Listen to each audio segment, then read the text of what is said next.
Hello everyone, welcome to Pooja's cookers. ನಾನಿವತ್ತು egg sambar, Malenadu ಸ್ಟೈಲಲ್ಲಿ egg ಸಾಂಬಾರನ್ನ ಹೇಗೆ ಮಾಡೋದು ಅಂತ ತೋರಿಸ್ಕೊಡ್ತಾ ಇದ್ದೀನಿ.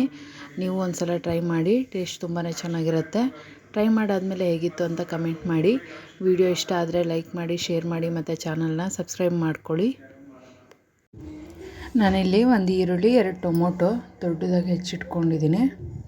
ಮತ್ತು ಒಂದು ಗೆಡ್ಡೆ ಬೆಳ್ಳುಳ್ಳಿ ತೊಗೊಂಡಿದ್ದೀನಿ, ಒಂದು ಸ್ವಲ್ಪ ಶುಂಠಿ, ಒಂದು 4ರಿಂದ 5 ಲವಂಗ, 2 ಏಲಕ್ಕಿ, ಒಂದು ಸ್ವಲ್ಪ ಚಕ್ಕೆ, ಜೀರಿಗೆ ಮತ್ತು ಕೊತ್ತಂಬರಿ, ಅರಿಶಿನದ ಪುಡಿ ಮತ್ತು ಸ್ವಲ್ಪ ಮೆಣಸಿನಕಾಳು, ಕರಿಬೇವಿನ ಎಲೆ, ರುಚಿಗೆ ತಕ್ಕಷ್ಟು ಉಪ್ಪು, ಖಾರದ ಪುಡಿ ಮತ್ತು 5ರಿಂದ 6 ಚಮಚದಷ್ಟು ಅಡುಗೆ ಎಣ್ಣೆ, ಜೊತೆಗೆ ಒಂದು ಈರುಳ್ಳಿನ ಸಣ್ಣದಾಗಿ ಹೆಚ್ಚಿಟ್ಕೊಂಡಿದ್ದೀನಿ.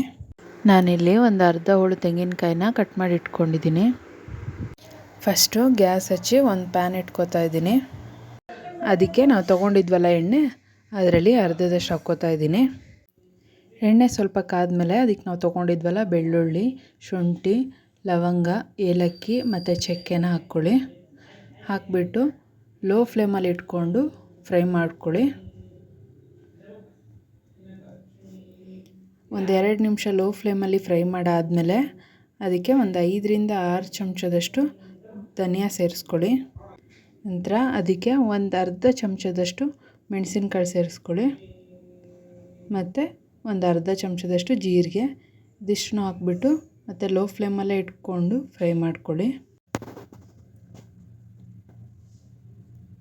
ಒಂದು 2 ನಿಮಿಷ ಚೆನ್ನಾಗಿ ಫ್ರೈ ಆದಮೇಲೆ ಅದಕ್ಕೆ ನಾವು ದೊಡ್ಡದಾಗಿ ಹೆಚ್ಚಿಟ್ಕೊಂಡಿದ್ವಲ್ಲ ಈರುಳ್ಳಿನ ಸೇರಿಸ್ಕೊಳ್ಳಿ. ಈರುಳ್ಳಿನ ಸೇರಿಸ್ಬಿಟ್ಟು ಮೀಡಿಯಮ್ ಫ್ಲೇಮಲ್ಲಿ ಇಟ್ಕೊಂಡು ಒಂದು 2ರಿಂದ 3 ನಿಮಿಷ ಚೆನ್ನಾಗಿ ಫ್ರೈ ಮಾಡ್ಕೊಳ್ಳಿ.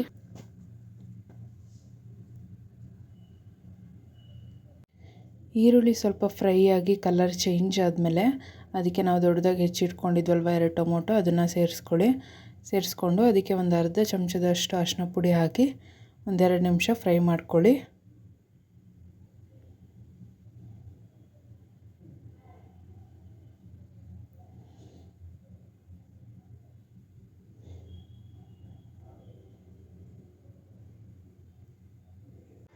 ಒಂದು 2 ನಿಮಿಷ ಆದಮೇಲೆ ಅದಕ್ಕೆ 1 ಚಮಚದಷ್ಟು ಉಪ್ಪು ಸೇರಿಸ್ಕೊಂಡು ಸ್ವಲ್ಪ ಫ್ರೈ ಮಾಡ್ಕೊಳ್ಳಿ. ಟೊಮೊಟೊ ಎಲ್ಲ ಸಾಫ್ಟ್ ಆಗಲಿವರೆಗೂ ಮೀಡಿಯಮ್ ಫ್ಲೇಮಲ್ಲಿ ಇಟ್ಕೊಂಡು ಫ್ರೈ ಮಾಡ್ಕೊಳ್ಳಿ. ಟೊಮೊಟೊ ಎಲ್ಲ ಸಾಫ್ಟ್ ಆದಮೇಲೆ ಅದಕ್ಕೆ ಒಂದು ಸ್ವಲ್ಪ ಕರಿಬೇವಿನ ಸೊಪ್ಪು, ನಾನಿಲ್ಲಿ 1.5 ಚಮಚದಷ್ಟು ಖಾರದ ಪುಡಿ ಸೇರಿಸ್ಕೊತಾ ಇದ್ದೀನಿ. ನೀವು ಖಾರ ನೋಡಿಬಿಟ್ಟು ಖಾರದ ಪುಡಿ ಆ್ಯಡ್ ಮಾಡ್ಕೊಳ್ಳಿ. ಖಾರದ ಪುಡಿ ಹಾಕಿದ್ಮೇಲೆ ಒಂದು 10 ಸೆಕೆಂಡು ಮೀಡಿಯಮ್ ಫ್ಲೇಮಲ್ಲೇ ಫ್ರೈ ಮಾಡ್ಕೊಳ್ಳಿ. ಫ್ರೈ ಮಾಡ್ಕೊಂಡಾದಮೇಲೆ ಗ್ಯಾಸ್ ಆಫ್ ಮಾಡಿ ಅದನ್ನು ತಣಿಲಿಕ್ಕಿಡಿ. ನಂತರ ಕಟ್ ಮಾಡಿ ಇಟ್ಕೊಂಡಿರೋ ಕಾಯಿ ಮತ್ತು ಹುರಿದಿಟ್ಟಿರೋ ಮಸಾಲೆನ ಒಂದು ಮಿಕ್ಸಿ ಜಾರ್ಗೆ ಹಾಕಿ ರುಬ್ಕೊಳ್ಳೋಣ. ನೈಸಾಗಿ ರುಬ್ಬಿಟ್ಕೊಳ್ಳಿ.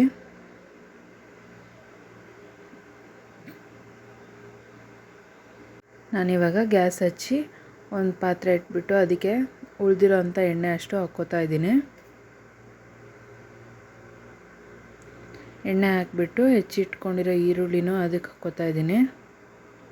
ಈರುಳ್ಳಿನ ಒಂದು 2 ನಿಮಿಷ ಫ್ರೈ ಮಾಡಿಕೊಂಡು ಕೊನೆಗೆ ರುಬ್ಬಿಟ್ಟಿರೋ ಮಸಾಲೆನೂ ಅದಕ್ಕೆ ಹಾಕಿ ಅದ್ರ ಜೊತೆಗೆ 2 ಲೋಟ ನೀರನ್ನು ಹಾಕ್ಬಿಟ್ಟು ಅದನ್ನು ಕುದಿಲಿಕ್ಕೆ ಬಿಡಿ.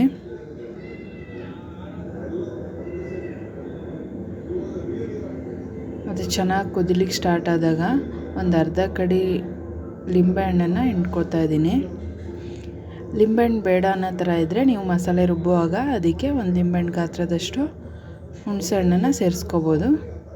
ಅದು ಕುದೀತಾ ಇದ್ದಾಗ ಲೋ ಫ್ಲೇಮಲ್ಲಿ ಇಟ್ಕೊಂಡು ನಾನಿಲ್ಲಿ ಮೊಟ್ಟೆನ ಒಡೆದಾಕ್ಕೊಂಡಿದ್ದೀನಿ. ಮೊಟ್ಟೆನ ಒಡೆದಾಕಿದ್ಮೇಲೆ ಅದನ್ನು ಲೋ ಫ್ಲೇಮಲ್ಲೇ ಇಟ್ಬಿಟ್ಟು ಒಂದು 5 ನಿಮಿಷ ಚೆನ್ನಾಗಿ ಕುದಿಸಿ. ಒಂದು 5 ನಿಮಿಷ ಆದಮೇಲೆ ಒಂದೊಂದೇ ಮೊಟ್ಟೆನ ತಿರುವಾಕ್ಕೊಳ್ಳಿ. ಅದನ್ನು ತಿರುವಾಕಿ ಒಂದು 2 ನಿಮಿಷ ಲೋ ಫ್ಲೇಮಲ್ಲೇ ಕುದಿಲಿಕ್ಕೆ ಬಿಡಿ. ಒಂದು 2 ನಿಮಿಷ ಆದಮೇಲೆ ಅದು ಚೆನ್ನಾಗಿ ಬೆಂದಿರುತ್ತೆ. ನಂತರ ಗ್ಯಾಸ್ ಆಫ್ ಮಾಡಿ ಸರ್ವ್ ಮಾಡಿದ್ರೆ ಎಗ್ ಸಾಂಬಾರು ರೆಡಿ. ಇದು ವೈಟ್ ರೈಸ್ ಜೊತೆಗೆ ಮತ್ತು ನೀರು ದೋಸೆ ಜೊತೆಗೆ ತುಂಬ ಒಳ್ಳೆ ಕಾಂಬಿನೇಷನು. ಒಂದು ಸಲ ಟ್ರೈ ಮಾಡಿ ನೋಡಿ. ರೆಸಿಪಿ ಹೇಗಿತ್ತು ಅಂತ ಕಮೆಂಟ್ ಮಾಡಿ.